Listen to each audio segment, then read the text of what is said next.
अच्छा तीर्थ जी, आप अदालत को ये बताइए कि जब आपको ये पता चला कि सुमन शर्मा जी इंदौर वापस लौट चुकी हैं, वो भी एक बच्चे के साथ, तो आपने क्या किया? देखिए, मुझे पूरा यकीन था कि ऋषि मेरा खून है, मेरा बेटा है। मुझे पूरा यकीन था कि मेरी सुमन अपने नेताजी के सिवा किसी और से प्यार कर ही नहीं सकती। मैंने इनसे बार बार कई बार पूछा कि मुझे सच बताओ कि ऋषि मेरा बेटा है कि नहीं। उन्होंने बार बार हर बार यही बोला कि मेरा और ऋषि का कोई कनेक्शन नहीं है। देखा योर ऑनर, सुमन शर्मा ने मेरे क्लाइंट तीर्थ मित्तल के सामने कोई ऑप्शन ही नहीं छोड़ा था। इनके बार बार लगातार पूछने के बाद भी इन्होंने इनसे सच नहीं बताया, इसलिए मजबूर होकर मेरे क्लाइंट को फाइनली इनका और ऋषि मित्तल जी का डीएनए टेस्ट करवाना पड़ा। वही डीएनए टेस्ट ना सर, जो धोखे से, छुपकर, झूठ बोलकर करवाया गया था। ऋषि के बाल धोखे से काटे गए थे। मेरे पास चॉइस ही क्या थी? पूरा जोर लगा दिया था मेरे बेटे को मुझसे अलग करने के लिए।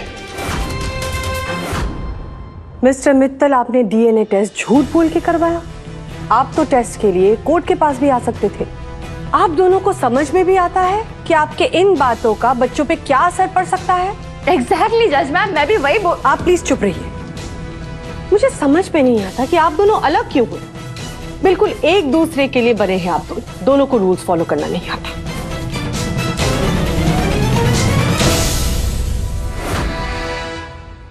योर ऑनर, चूंकि तीर्थ मित्तल जी अभी जवान हैं, तो चलिए थोड़ी देर के लिए मान लेते हैं कि तीर्थ मित्तल जी अपने बेटे से दूर रहने के दर्द को, इस दुख को शायद झेल पाए।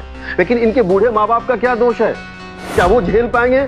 क्योंकि सुमन शर्मा जी ने उनसे भी उनके पोते को दूर रखा है योर ऑनर। इसलिए दूर रखा है क्योंकि वो उनके घर में सेफ नहीं है सर। फिर से वही बात, सेफ नहीं है, सेफ नहीं है, सेफ नहीं है। अरे किससे सेफ नहीं है सुमन जी? तीर्थ एंड फैमिली से? मुझे तो लगता है कि ऋषि मित्तल आपसे सेफ नहीं है। Objection your honour. Overrule. बताइए सुमन शर्मा, जवाब दीजिए। आप कहना क्या चाहते हैं? वही सच जो आप अदालत को बताना नहीं चाहती। क्या यह सच नहीं है कि आपने ऋषि को मारने, सॉरी, जान से मारने की कोशिश नहीं की थी?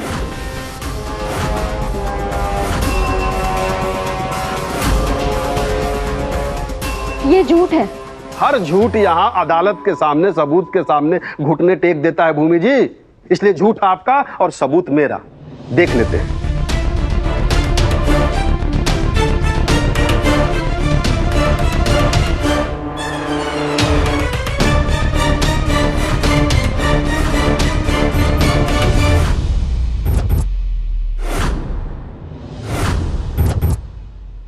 योर ऑनर, इस पेपर में साफ साफ लिखा है कि सुमन शर्मा जी ने ऋषि को अबॉर्ट करने की कोशिश की थी।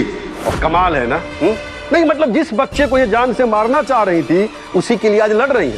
सुमन जी, आपको अपने आप को मां कहते हुए शर्म नहीं आती? नहीं, मैं समझ सकता हूँ आपको ये बच्चा नहीं चाहिए होगा। कभी कभी होता है, बच्चा नहीं चाहिए होता है, तो मारने की कोशिश क्यों की आपने? उस बच्चे को मेरे क्लाइंट को दे देती ना। ओहो, आई सी। अगर आप इस बच्चे को मार देती तो आज उसका इस्तेमाल कैसे कर पाती, है ना? Objection your honour. Mister Sinha, आप मेरे क्लाइंट के साथ ऐसे बात नहीं कर सकते। Highly insensitive. भूमि जी, मैं बस सच बोल रहा हूं और कुछ नहीं। अच्छा सुमन जी, चलिए, अगर मैं झूठ बोल रहा हूं तो आप ही बता दीजिए अदालत को कि आपने ऋषि को मारने की कोशिश की थी या नहीं।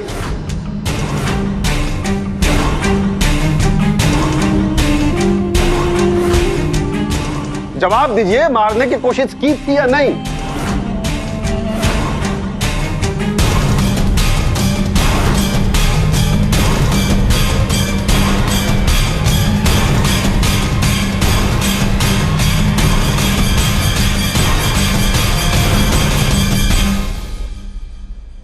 हाँ।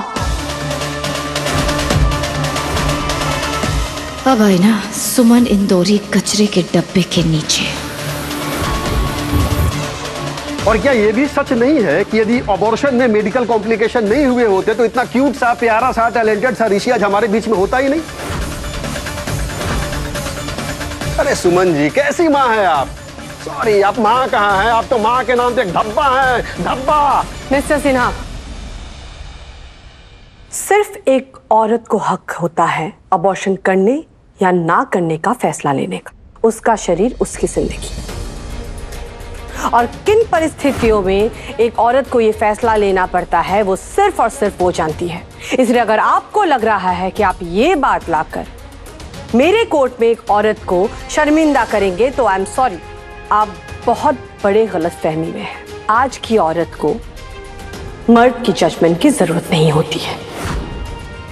अगर आप इस बात को सपोर्ट नहीं कर सकते तो चुप रहना सीख जाइए please. I am so sorry your honour, मेरा वो मतलब नहीं था। आगे बढ़िए। योर ऑनर, इन्होंने मुझ पे इल्जाम लगाया कि मैंने ऋषि को मारने की कोशिश की, जबकि ऋषि मेरी जिंदगी है। वो ऐसे टाइम पे आया था मेरे जीवन में जब मैं हर उम्मीद, हर सपना, सब कुछ खो बैठी थी, जब सिर्फ घना अंधेरा था, लेकिन ये एक किरण था रोशनी की। उस समय तो इन्होंने मुझे छोड़ दिया था, मुझे अपना शहर इंदौर छोड़ने के लिए बोल दिया गया था। उस टाइम आया था ऋषि मेरी जिंदगी में, और अगर ये मुझ पे इल्जाम लगा रहे कि मैंने ऋषि को मारने की कोशिश की है, तो मैं भी इनके क्लाइंट पे इल्जाम लगा सकती हूँ। मैं भी ये बोल सकती हूँ कि तेज मित्तल ने मेरे ऋषि को मारने की कोशिश की है, सबूत के साथ। योर ऑनर, क्योंकि यही लाश थे जो ऋषि के कमरे में गए थे मोबाइल ब्लास्ट से पहले, और सीसीटीवी रिकॉर्डिंग है मेरे पास। जब इन्होंने ऋषि के कमरे में एंट्री ली खिड़की से, मैं भी तो कह सकती हूँ कि इन्होंने ऋषि के कमरे में वो मोबाइल रखा और उसको मारने की कोशिश की। लेकिन नहीं, मैं इन पर झूठे इल्जाम नहीं लगाऊंगी, क्योंकि मैं तेज मित्तल नहीं हूं। इनमें और मुझ में फर्क है, और मैं जानती हूँ कि कभी भी ऋषि को दर्द नहीं देंगे, कभी भी उसको चोट पहुंचाने की कोशिश नहीं करेंगे। ये सच है कि ऋषि को मारने की कोशिश की गई थी, लेकिन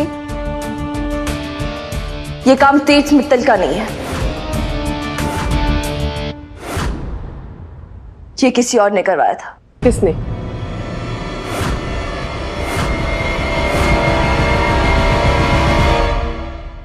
देविका मित्तल।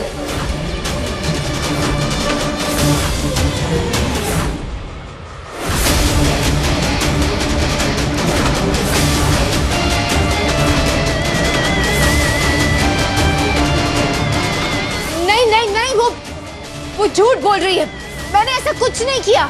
आप प्लीज बैठ जाइए। योर ऑनर, देविका मित्तल ने ही ऋषि को वो फोन दिया जो ब्लास्ट हो गया था। और अगर आप चाहें तो ऋषि यहाँ आके सच भी बता सकता है, उसको हम यहाँ बुला सकते हैं। देखिए, हम बच्चे की गवाही एक्सेप्ट नहीं कर सकते, क्योंकि उन्हें बहुत आसानी से बहलाया फुसलाया जा सकता है। ओके योर ऑनर, लेकिन एक और बात, देविका मित्तल ने सिर्फ ऋषि को ही नहीं, मुझे और तेज को भी मारने की कोशिश की थी जब हम उमा महेश्वर जा रहे थे।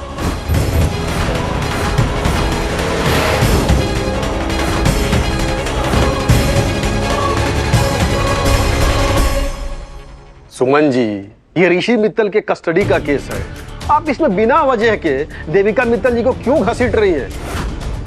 एग्जैक्टली। योर ऑनर, ये और कुछ नहीं, बस अदालत का वक्त बर्बाद करना चाह रही हैं। कोर्ट के पास बहुत वक्त है Mister Sinha. I know your honour, but ये ऐसे बेबुनियाद इल्जाम कैसे लगा सकती हैं? भूमि जी, आपके क्लाइंट किस बिना पे ऐसे इल्जाम लगा रहे हैं? उस वीडियो के आधार पे जिसमें ना तो कुछ सुनाई दे रहा है, नहीं कुछ दिखाई दे रहा है। नहीं, वीडियोस का टाइम तो अब खत्म हो गया, अब तो सीधा गवाह आएगा।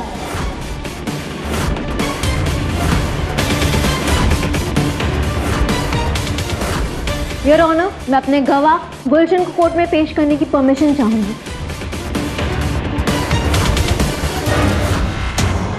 योर ऑनर, हो सकता है गुलशन को इन्होंने ही पैसे दिए हों। मिस्टर मित्तल, आप प्लीज चुप रहिए। गुलशन को गवाही देने दीजिए। बुलाइए अपने विटनेस को। मिस्टर गुलशन, हाजिर हो।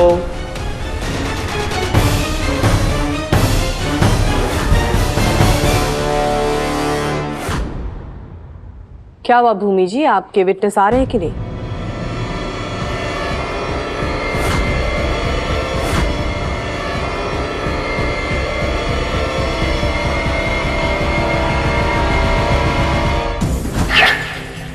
ये तेरे बाकी के पैसे। अब अपना मुंह बंद रखना है तुझे, क्योंकि ब्रेक के बाद सुमन तुझे बुलाएगी गवाही देने के लिए, तो यहाँ से गायब हो जाएगा, समझ आई? अरे आप टेंशन क्यों कर रहे हो? हाँ, इतने पैसे मिलने के बाद तो मैं अपनी माँ को भी गायब कर दूं। और अब मेरी बात करें, मुझे मेरे पैसे मिल गए, मेरा काम हो गया, और अब मैं गायब। जल्दी चलिए चल।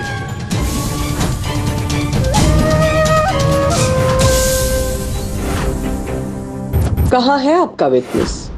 विटनेस होगा तो आएगा ना, योर ऑनर। मैं तो पहले से ही बोल रहा हूं, इनका मोटो ही है अदालत का समय बर्बाद करना।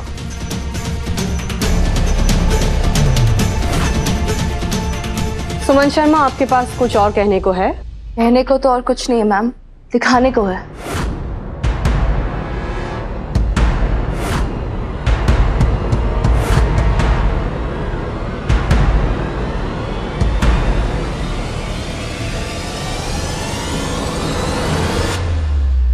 सॉरी सुमी, पर मेरी बात पे भरोसा रख। देविका मित्तल ने मुझे तुझ पर और तीज पर अटैक करने को कहा था, और वो जो मोबाइल फटा था, वो मोबाइल मैंने ही देविका मित्तल को दिया था, और मैंने उस मोबाइल में गेम्स इंस्टॉल की थी ताकि गेम्स के चक्कर में ऋषि मोबाइल को अपने पास रख सके। और मैंने उस मोबाइल में वो सेटिंग की थी ताकि चार्जिंग पे डालने के बाद फोन ब्लास्ट हो सके, और ये सब मैंने देविका मित्तल के कहने पे किया था। और इस बात के लिए देविका मित्तल ने मुझे पूरे 5 लाख रुपए दिए।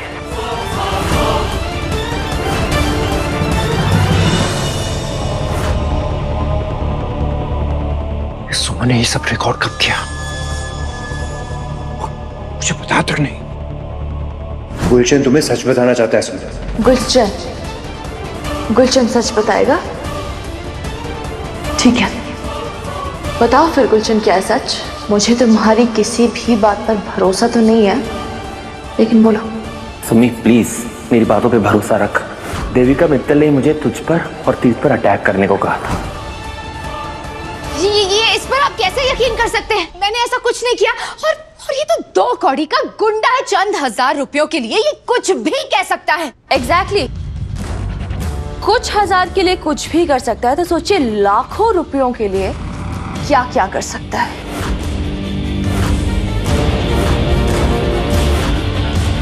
देविका जी, ये जो 2 लाख रुपए आपके अकाउंट से हर महीने डिपॉजिट होते हैं गुलशन को, उसका क्या?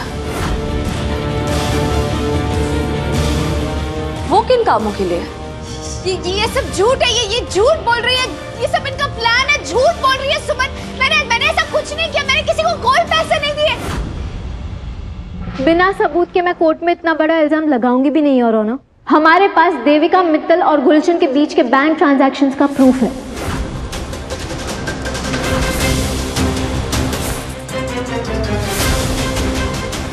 योर ऑनर, देविका मित्तल और गुलशन के बैंक स्टेटमेंट्स। देविका मित्तल हर महीने गुलशन के अकाउंट में एक मोटा अमाउंट ट्रांसफर करती है। आज शायद कुछ ज्यादा दे दिए होंगे, इसीलिए शायद वो नहीं आया। योर ऑनर, ये सब झूठ है, मैंने ऐसा कुछ नहीं किया। मैं ऐसा क्यों करूंगी? ऋषि के कस्टडी का फैसला तो होगा ही, पर उसके साथ साथ देविका का क्रिमिनल केस चलेगा क्रिमिनल कोर्ट पे।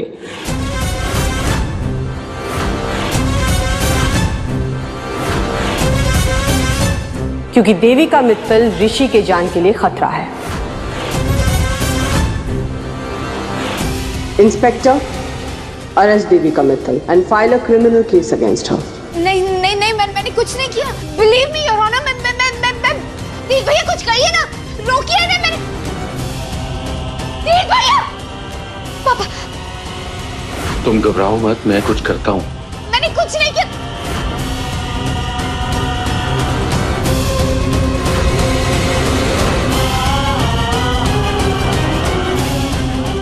आखिर कर दिखाया सुमन ने।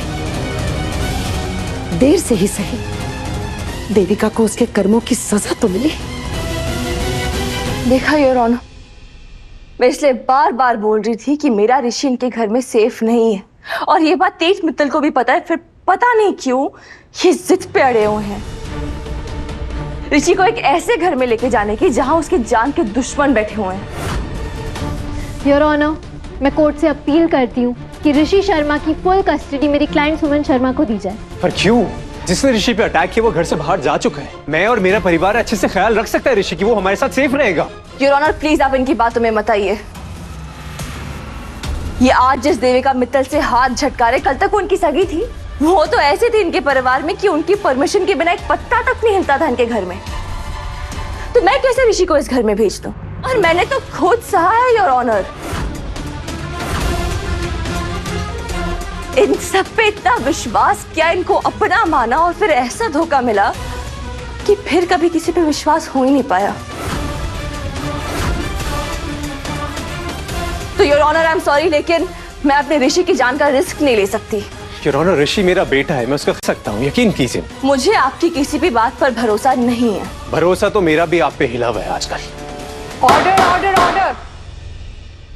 आप दोनों या तो चुप रहिए या कोर्ट के बाहर जाइए, choice is yours.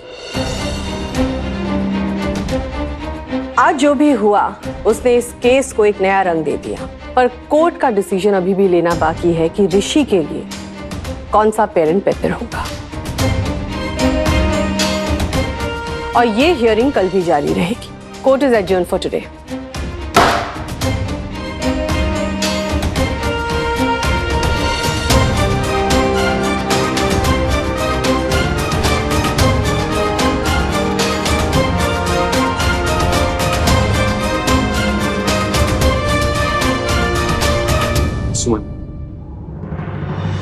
Soon, look, I'm really very sorry। मुझे लगा कि क्या लगा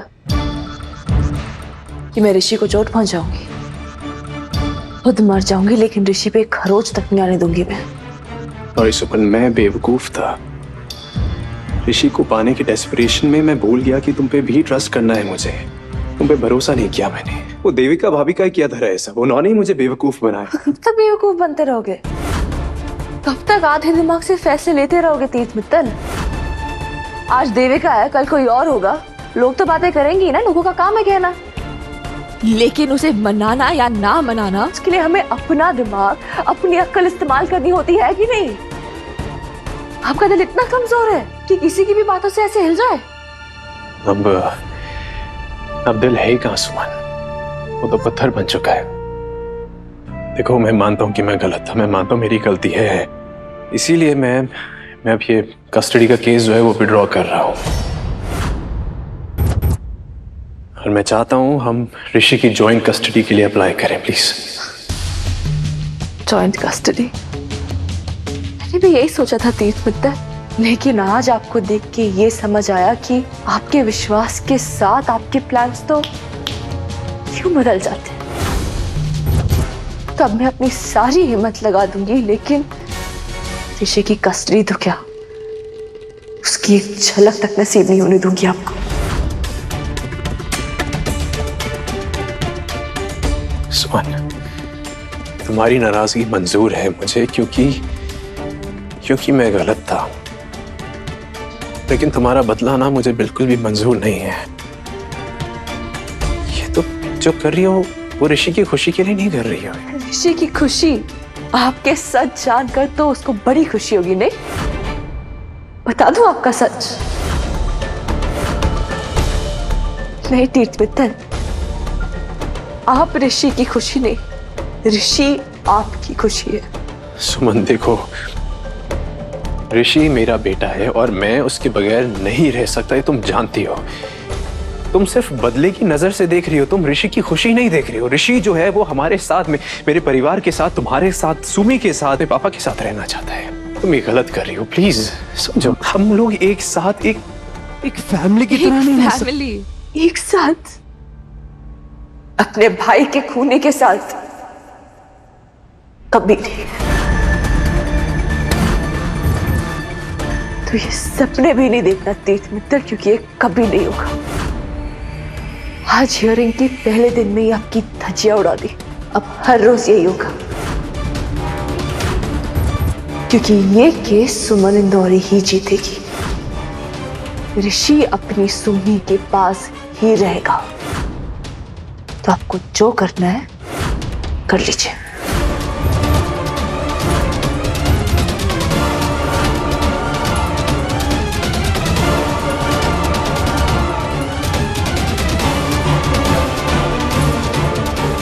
ठीक है सुमन, अगर तुम्हें यही चाहिए ना तो यही सही है, लेकिन अपनी इस लड़ाई में मैं कभी कमजोर नहीं पड़ूंगा। अब ना चाहते हुए भी ये केस मैं लड़ूंगा और जीतूंगा। ऋषि मेरा खून है, मेरा बेटा है, उसे कोई भी मुझसे अलग नहीं कर सकता, कोई भी नहीं।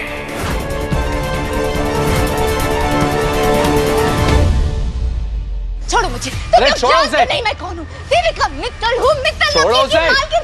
पापा। तुम चिंता मत करो, मैं तुम्हें बाहर निकाल लूंगा। अरे निकालोगे मतलब जाने ही क्यों दे रहे हो? आओ। रुको। चटका। पत्थर। आओ, आओ। क्योंकि उनकी चप्पल गिर गई है। चटका लग रहा है, गरम है। बहुत अच्छी बात है।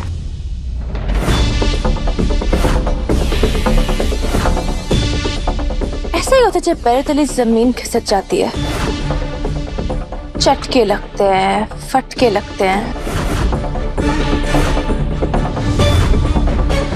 ज्यादा खुश होने की जरूरत नहीं है, तुम्हें आइडिया भी नहीं है जब मैं लौटूंगी तुम्हारी क्या हालत करूंगी। लौटोगी तो तब ना जब जेल से ही बाहर निकल पाओगी। अभी मेरे ऋषि पे अटैक करने के लिए जेल जा रही हूँ, अगला मेरे भाई का मर्डर करने के लिए जेल में रहूंगी। जितने दुख तुमने मुझे दिए ना, हर एक बुरे कर्म का हिसाब बराबर करूंगी मैं। सुमन इंदौरी, तुम्हारा हिसाब थोड़ा सा कच्चा है। शायद तुम भूल गए कि तुम किससे लड़ रही हो। यूं कुछ ही वक्त में मैं वापस आ जाऊंगी, फिर देखना मैं तुम्हारे और तुम्हारे परिवार का क्या हश्र करती हूँ।